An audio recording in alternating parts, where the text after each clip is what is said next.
Hello students, chapter complex number से question series का ये हमारा पहला क्वेश्चन है। If z is a complex number such that mod z is greater than equal to 2, then the minimum value of mod z plus 1/2 is, यहाँ पर हमें चार ऑप्शंस दे रखे हैं। तो क्वेश्चन में हमें गिवन क्या है? हमें गिवन है mod z is greater than equal to 2। अब इसका मतलब क्या है, मैं आपको ये बता देना चाहूँगा। मॉड z इक्वल टू 2, इसका मतलब होता है एक ऐसा सर्कल जिसका रेडियस 2 है और जिसका सेंटर ओरिजिन पे लाई करता है। ऐसा मैं क्यों कह रहा हूँ? अगर मैं इसमें x की जगह z की जगह x plus iota Y put कर दूँ और mod x plus iota Y को अगर हम सॉल्व करें तो ये हो जाता है square root of X square plus Y square equal to 2, और ये हो जाता है X square plus Y square equal to 4, जो रिप्रेजेंट करता है एक सर्कल जिसका सेंटर कहाँ है? ओरिजिन पे। अब इतना सॉल्व करके आप चेक नहीं करना चाहते तो हम इसको भी देख के समझ सकते हैं। मैं इसको ऐसे लिख सकता हूँ z माइनस 0 इक्वल टू 2। यहाँ पर ये जो वैल्यू है ये बताती है कि इस सर्कल का सेंटर कहाँ है, और ये जो वैल्यू है ये बताती है उसका रेडियस कितना है। तो यहाँ पर आपको इक्वल टू के साथ ग्रेटर देन का साइन भी दे रखा है। तो इसका मतलब क्या है? तो पहले हम इस सर्कल को कंस्ट्रक्ट कर लेते हैं।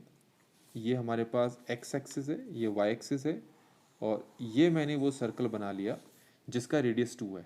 मतलब यहाँ से यहाँ तक का डिस्टेंस आपका 2 है, तो ये हो गया 2,0, ये हो गया आपके पास -2,0। ठीक हो गया। तो ये सर्कल मैंने बना लिया। क्वेश्चन के अकॉर्डिंग आपसे कहा है mod z is greater than equal to 2। ठीक है, मॉड z की वैल्यू 2 या 2 से बड़ी है, तो इसका मतलब है 2 कहाँ पर है? यहाँ पर है, और 2 से बड़ी कहाँ होगी?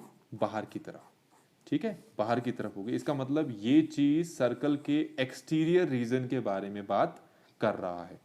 इसी में अगर ऐसे लिखा होता mod z is less than equal to 2, इसका मतलब है ये उसकी बाउंड्री और उसके इंटीरियर रीजन के बारे में बात करता। और सिर्फ अगर ऐसे लिखा होता तो इसका मतलब है कि ये सिर्फ उसकी बाउंड्री के बारे में बात कर रहा है। आपको इसकी मिनिमम वैल्यू फाइंड करनी है। किसकी मिनिमम वैल्यू? z प्लस 1/2 की मिनिमम वैल्यू आपको फाइंड करनी है। मैं इसको कुछ ऐसे लिख सकता हूँ, z माइनस 1/2। ठीक हो गया। इसका मतलब है कि ये पॉइंट इस डायग्राम में कहाँ रिप्रेजेंट करेगा वो हमें देखना है। ये है -1/2, तो ये -1/2 आपका यहाँ पर कहीं पर रिप्रेजेंट करेगा -1/2। ठीक हो गया। तो z, आपको z प्लस 1/2 की वैल्यू फाइंड करनी है, इसके मॉड की वैल्यू फाइंड करनी है। पहले आप ये देखो कि z एक्चुअली एग्जिस्ट कहाँ करता है, कहाँ पर है बैठा हुआ z। z यहाँ पर कहीं पर भी बैठा हुआ हो सकता है, कहीं पर भी, हर जगह बैठा हुआ है। ठीक है, तो आपको एक ऐसे z को चूज करना है जिसका डिस्टेंस 1/2 से क्या होगा? मिनिमम होगा। तो आप देखो कि इस पॉइंट का डिस्टेंस इस बाउंड्री के किस पॉइंट से मिनिमम दूरी पर है? ऑब्वियसली इस पॉइंट पर है ना। इसका मतलब है तुम्हें इस डिस्टेंस को फाइंड करने के लिए कहा गया है। तो जो z है वो एक्चुअली यहां पर लाई कर रहा है for this part mod z plus 1/2। तो अगर तुम ये डिस्टेंस निकालोगे तो ये डिस्टेंस आपका कितना होगा? देखो, ये है 2, ये है 1/2। अभी के लिए हम माइनस साइन ही लेते हैं। ठीक है, माइनस साइन यहाँ एक्सिस को रिप्रेजेंट करता है। ये है 2 और ये है आपका 1/2। तो ये डिस्टेंस अगर निकालना है तो इस 2 में से इस 1/2 को माइनस कर दो तो ये डिस्टेंस आ जाएगा।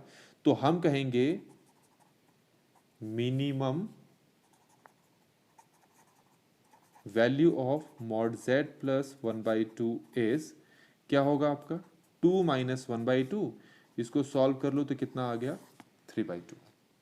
ठीक है, इसी क्वेश्चन में अगर आपसे कहा होता कि मॉड z प्लस 1/2 की मैक्सिमम वैल्यू फाइंड करो, तो सिंपल सी बात है कि ये जो आपके पास -1/2 पॉइंट है, इस पॉइंट का बाउंड्री से, बाउंड्री के किस पॉइंट से मैक्सिमम डिस्टेंस बनता है?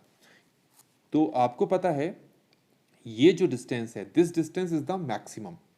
तो अगर तुम्हें मैक्सिमम फाइंड करने के लिए कहा होता तब तुम ये वाला डिस्टेंस फाइंड करते, क्योंकि इस पॉइंट पर तब हम z बैठा हुआ मान लेते। पर क्योंकि क्वेश्चन में सिर्फ मिनिमम वैल्यू फाइंड करने के लिए कहा है तो हमने इसको सॉल्व कर लिया।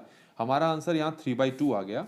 आप यहाँ पर देखें, पहला ऑप्शन तो इससे मैच नहीं कर रहा क्योंकि ग्रेटर देन 5/2 कहा हुआ है। दूसरा ऑप्शन भी मैच नहीं कर रहा। तीसरा ऑप्शन कह रहा है कि strictly greater than 3/2 but less than 5/2। चौथा ऑप्शन है लाइज इन द इंटरवल 1,2। तो ये हमारा जो ऑप्शन है ये मैच कर रहा है, क्योंकि 3/2 होता है आपका 1.5 और ये 1.5 इस इंटरवल अप्लाई कर रहा है, इसलिए हम इस ऑप्शन को यहाँ पर टिक करने वाले हैं। तो ये क्वेश्चन हमने इस मेथड से सॉल्व कर लिया। आइए अब हम इसको एल्जेब्रिकली सॉल्व करके देखते हैं। एल्जेब्रिकली सॉल्व करने के लिए आपको ये फॉर्मूला आपको पता होना चाहिए। कौन सा?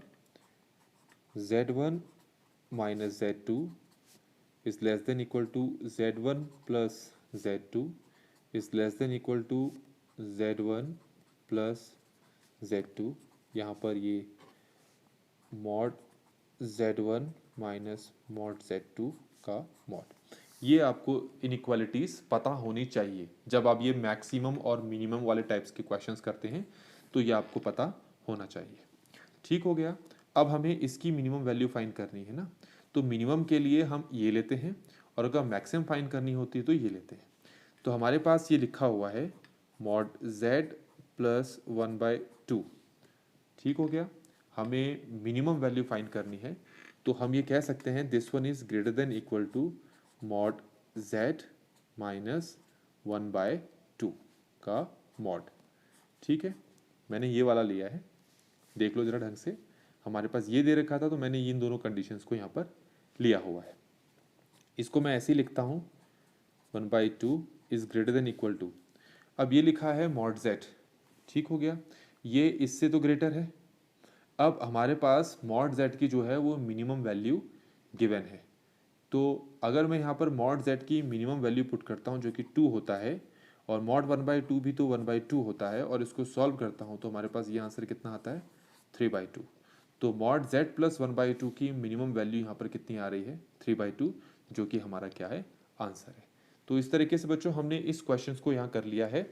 तो अगर आपको सोल्यूशन समझ में आया, दोनों तरह के सोल्यूशन समझ में आए हों, तो वीडियो को लाइक ज़रूर करें, और अगर किसी स्टेप में कोई प्रॉब्लम आई है तो मुझे कमेंट सेक्शन पर ज़रूर बताएं, और मेरे चैनल को सब्सक्राइब नहीं किया तो प्लीज़ चैनल को सब्सक्राइब भी ज़रूर करें। Thank you so much.